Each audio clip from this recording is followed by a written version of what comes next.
국가수사본부장에서 낙마한 정순신 변호사의 아들은 학교 폭력으로 강제 전학 조치를 받았는데요. 그 징계 기록이 고등학교 졸업과 동시에 삭제된 것으로 확인됐습니다. 원칙적으로 졸업 후 2년간 보존돼야 하는데 예외 규정을 적용받은 겁니다. 정영훈 기자입니다. 서울 서초구에 있는 한 고등학교. 정순신 변호사 아들은 2019년 강원도에 있는 자사고에서 학교 폭력으로 전학 판정을 받고 이곳으로 학교를 옮겼습니다. 정 씨의 아들의 학생부에는 학폭 징계 조치인 강제 전학 사실이 기재된 상태였습니다. 하지만 전학간 학교에서 졸업과 동시에 징계 기록이 삭제된 것으로 확인됐습니다. 당시 학폭 징계 사안 중 전학은 졸업 후 2년간 기록을 보존하는 게 원칙이었습니다. 다만 졸업하기 전 학교 내 학교폭력 전담기구의 심의를 거치면 기록 삭제가 가능했습니다. 학폭 조치 결정 이후 최소 6개월 동안 학교 폭력이 재발하지 않으면 징계 삭제 심의 대상에 오를 수 있습니다. 가해 학생의 반성 정도와 피해 학생과의 관계 회복 노력 등도 고려 대상입니다. 정 씨 아들은 이런 예외 조항을 적극 활용한 것으로 보입니다. 졸업하면 동시 삭제할 수 있는 조건이 그 당시 학폭법으로는 됐거든요. 그 학교에 가서는 되게 조용히 있었다고 하더라고요. 정 씨 아들이 징계 삭제 자격 요건에 부합했는지, 심의위원회가 적법한 절차와 규정에 따라 제대로 열렸는지 조사가 필요해 보입니다. 정 씨 측은 관련 내용에 대해서는 해당 학교에 확인하라고 답해왔습니다. MBC 뉴스 정영훈입니다. 윤석열 대통령의 3.1절 기념사를 두고 논란이 계속되고 있습니다. 민주당은 이완용의 말과 무슨 차이가 있냐고 비난했고 민변과 독립운동가 단체도 성명을 냈습니다. 국민의힘은 야당이 정치적 목적으로 시비를 건다고 반박했습니다. 김건희 기자입니다. 세계사의 변화에 제대로 준비하지 못해 국권을 상실하고 고통받았던 우리의 과거를 되돌아보아야 합니다. 국권 상실의 책임이 우리에게 있다는 이 발언에 대해 민주당은 침략을 합리화했다고 비판했습니다. 저는 매국노 이완용과 윤석열 대통령의 말 사이에 무슨 차이가 있는지 이해하지 못하겠습니다. 모두 일제의 강점과 지배를 합리화시키는 식민사관입니다. 독립운동가 기념사업을 하는 선열단체연합은 일본의 행태에 면죄부를 주는 매국적인 기념사라고 비판했고 일제 강제동원 피해자 소송을 맡고 있는 민변은 역사의 길이 남을 치욕적 망언이라고 비판했습니다. 국민의힘은 민주당이 이재명 대표 방탄에 대한 비판 여론을 돌리려고 시비를 건다고 주장했습니다. 이재명 의원은 대통령의 기념사가 3.1운동 정신을 훼손했다면서 죽창을 다시 들고 나섰습니다. 법의 심판을 받으라는 지엄한 민심의 명령을 죽창가로 덮을 수 있다고 믿는 것입니까? 또 1998년 미래지향적 한일협력을 밝힌 김대중 오부치 선언을 거론하며 윤 대통령이야말로 김대중 전 대통령의 계승자라고 주장했습니다. 이에 대해 민주당은 김대중 오부치 선언은 당시 일본이 통절한 반성과 사죄를 한 데 따른 것이었다며 지금과 상황이 다른데 왜곡하고 있다고 다시 반박했습니다. MBC 뉴스 김건희입니다. 어제 저녁 서울 중랑구의 한 오피스텔에서 6살 누나와 3살 남동생이 창문에서 떨어져 숨졌습니다. 인천 청라에선 음주운전 차량이 버스 정류장을 덮쳤습니다. 밤사이 사건 사고 박솔립 기자입니다. 서울 중랑구의 오피스텔. 어제 오후 5시 반쯤 이 건물 6층에 살던 두 아이가 추락했다는 신고가 119에 접수됐습니다. 퇴근하고 오니까 사람이 꽉 찼더래. 119 막 그 소방차도 와 있고 막 그러더래. 그래서 네, 앰뷸런스 소리나 이런 건 들었는데 경찰도 와서 진짜 놀랐거든요. 사고를 당한 건 6살 여자아이와 3살 남자아이, 남매였습니다.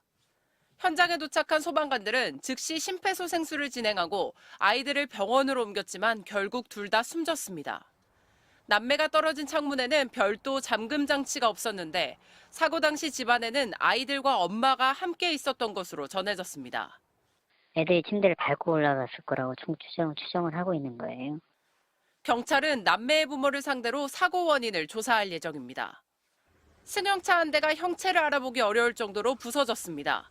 어젯밤 11시 반쯤 인천 서구 청라동의 한 사거리에서 승용차 한 대가 중앙 분리대를 넘어 도로 중앙 버스 정류장을 덮쳤습니다. 이 사고로 30대 운전자가 경상을 입고 병원으로 옮겨졌습니다. 경찰 조사 결과 이 남성의 혈중 알코올 농도는 면허 취소 수준으로 확인됐습니다. 경찰은 이 남성을 입건하고 조만간 불러 정확한 사고 경위를 조사할 계획입니다. 어제 오후 5시쯤에는 경기도 시흥시 무진해동 창고에서 불이 나 3시간 만에 꺼졌습니다. 이 화재로 한 명이 대피해 다행히 다치지 않았지만 옆에 붙어있는 비닐하우스 3동이 전부 불에 타는 피해가 났습니다. MBC 뉴스 박솔립입니다. 미국이 사이버 공간에서도 중국이 최대 위협이라고 밝혔습니다. 또 북한과 러시아, 이란 역시 주요 위협이 되고 있다며 불법 행위를 막기 위해서 국가적 역량을 동원하겠다고 했습니다. 워싱턴에서 김수진 특파원입니다. 미국은 오늘 발표한 사이버 안보 전략 보고서에서 중국과 러시아, 북한, 이란을 주요 위협이라고 명시했습니다. This administration has taken an aggressive approach to strengthening our nation's cybersecurity since day one. And this strategy builds on the president's work over the last 2 years in that regard. 특히 중국에 대해서는 민간과 정부 모든 영역에서 가장 광범위하고 지속적인 위협이라고 적시했습니다. 지난 10년 동안 지적 재산권 탈취를 넘어 미국의 국익을 위협하는 전략적 경쟁자가 됐다는 겁니다. 특히 백악관은 중국이 정찰 국가로서 인터넷을 감시에 활용하고 디지털 독재라는 관점을 세계로 확산시킨다고 비판했습니다. 또 사이버 공간에서 미국의 국익을 침해하는 국가로 북한과 이란, 러시아를 지목했습니다. 특히 북한은 암호화폐 절도와 랜섬웨어 공격을 통해 핵 개발에 사용할 자금을 조달하고 있다고 지적했습니다. 미국은 이들 국가의 적대 행위에 대응하기 위해 연방 정부와 공공의 핵심 시설에 대한 보안을 확대 강화하고 필요하다면 신규 입법도 추진하겠다고 밝혔습니다. 또 랜섬웨어 등 사이버 공격을 국가 안보 차원에서 다루고 효과적인 작전 수행을 위해 국방부의 사이버 전략 개편을 검토하기로 했습니다. 동맹국들과 협력도 강화할 방침입니다.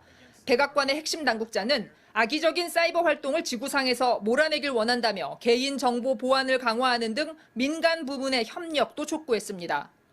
민간 기업들은 그동안 규제 완화를 요구해왔습니다. 하지만 백악관의 오늘 발표는 그동안 민간에 맡겨놨던 사이버 안보도 이제 정부가 직접 챙기겠다는 뜻으로 풀이됩니다. 워싱턴에서 MBC 뉴스 김수진입니다. 오늘 아침도 반짝 추위가 이어지고 있습니다. 지금 영하권인 곳이 많습니다. 서울의 현재 기온 영하 1.7도로 어제 같은 시각과 비슷한데요. 낮부터는 추위가 풀리면서 온화해지겠습니다. 서울이 11도까지 오르면서 어제보다는 4, 5도가량 높겠습니다.